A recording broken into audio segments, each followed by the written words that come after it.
Class 4 Wings, page number 8, activity 8. Use has or have and can to write a few sentences about birds. Has অথবা have এবং can ব্যবহার করে পাখি সম্বন্ধে কিছু বাক্য এখানে লিখতে বলা হয়েছে। For example, a bird has two wings. একটা পাখির দুটো ডানা থাকে। A bird can fly in the sky. পাখি আকাশে উড়তে পারে। তাহলে আমরা এইভাবে এখানে যে বক্সের মধ্যে হিন্টসগুলো দেওয়া আছে এগুলোকে ব্যবহার করে আমরা একাধিক বাক্য লিখতে পারি। তো প্রথম বক্সে যেগুলো আছে এই যে ওয়ার্ডগুলো আছে এই ওয়ার্ডগুলোকে আমরা হ্যাজ এবং হ্যাভ ব্যবহার এর সাথে করে আমরা কিছু সেন্টেন্স বানিয়ে ফেলি। প্রথমে হচ্ছে ফেদার্স মানে পালক। তাহলে আমরা বলতে পারি যে বার্ডস হ্যাভ ফেদার্স। যদি বার্ডস বলি BIRDS বলি তাহলে হ্যাভ বসাবো, আর যদি শুধু বার্ড বলি BIRD বলি তাহলে বার্ড হ্যাজ ফেদার্স হবে।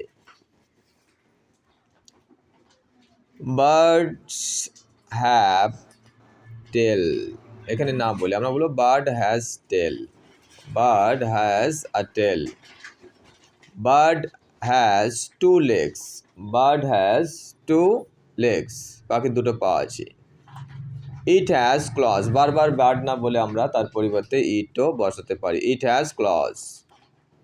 ইট হ্যাজ ওয়ান বিগ বা a beak. It has a beak. It has two আইস।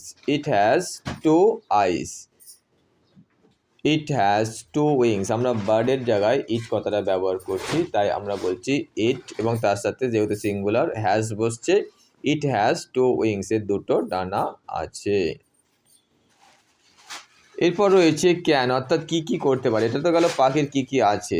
কিছু থাকা অর্থে আমরা হ্যাজ এবং হ্যাভ ব্যবহার করছি এবং ক্যানটা ব্যবহার করব কি করতে পারে সেইগুলো বোঝাবার জন্য। যেমন bird can fly, bird can sing, bird can catch prey, bird can make nest, আর বার্ড ক্যান লে এগস। আমরা প্রথমটাই বলতে পারি বার্ড ক্যান ফ্লাই, তারপরে বলবো ইট ক্যান সিং, তারপরে বলবো ইট ক্যান ক্যাচ প্রে, তারপরে বলবো it can lay eggs, LAY লে এগস বলে দেবো। আর ইট ক্যান মেক নেস্ট, নেস্টের আগে মেক কথাটা বসবে আর ইট ক্যান বসবে। It can make nest.